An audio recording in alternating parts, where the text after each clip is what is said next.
په افغانستان کې د طبیعي پیښو له ډلې زلزلې د خلکو ژوند ته تر ټولو لوی ګواښ دی. د کونړ وروستۍ سختې زلزلې د خلکو په ژوند کې درانه مالي او ځاني زیانونه اړولي او سلګونه کورنۍ یې له سرپناه بې برخې کړي دي. ځایي سرچینې وایي ګڼې کورنۍ په پرانیستې فضا کې د بارانونو لاندې شپې سبا کوي چې د ټپیانو وضعیت هم ناوړه کړی دی. له پیښو سره د مبارزې آمادګۍ ملي اداره د خپلو شته امکاناتو په کارولو او د مرستندویه بنسټونو په همکارۍ د زلزله ځپلو لپاره د خیمو د درولو ترڅنګ د لومړنیو اړتیاوو رسونه پیل کړې ده. دا له پیښو سره د مبارزې آمادګۍ ملي ادارې هغه ټیم دی چې له پیښو سره د مبارزې آمادګۍ ملي ادارې د لوی رئیس الحاج ترابي صاحب په هدایت برابر شوی دی او د کونړ ولایت زلزله پلو هیوادوالو لپاره راستول شوی دی.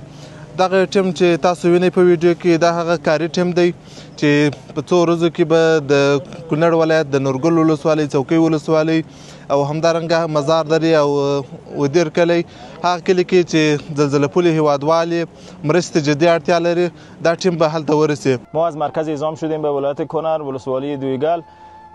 میخوایم برای هموطنان ما که دچار زلزله شدن و متضرر شدن برای از اونا خیمه نصب بکنیم و امیدوار هستم که یک اسکان موقت بتونیم برشان جور بکنیم تا از باران و آفتاب و گرما از در همان باشن.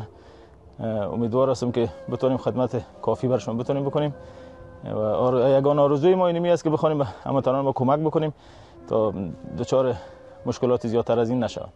دغه ادارې د څوکۍ ولسوالۍ په ځینو سیمو کې خیمې درولي څو زیانمنو کورنیو ته لنډمهاله سرپناه او نسبي امنیت برابر شي. دغه اقدام د بیړنیو مرستو د پروګرام یوه برخه ده او د نورو مرستو د ویش بهیر هم روان دی. دلته چې کوم زلزله ځپلي دي په دې وخت کې د احادیثو اداره زمونږ په ناوخته شپو کې دی زمونږ په خدمت کې دي. روټۍ م راته راوړې ده، خیمې م راوړي دي، اوبه م راوړي دي، دوایګانې م راوړي دي، هر قسم ته خدمتونو ته زمونږ خواران ولاړ دي او هر څه راته رارسولي دي.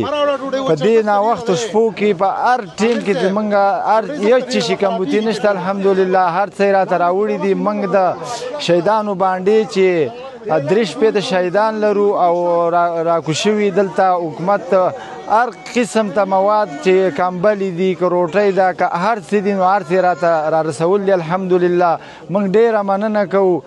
د اسلامي امارت مرستیال ویان ملا حمدالله فطرت وایي د وروستیو شمیرو له مخې په کونړ کې د زلزلې له امله د شهیدانو شمیر 1450 تنو ته، د ټپیانو شمیر 3394 تنو ته او د ویجاړ شوو کورنیو شمیر نږدې 6282 ته رسېدلی دی.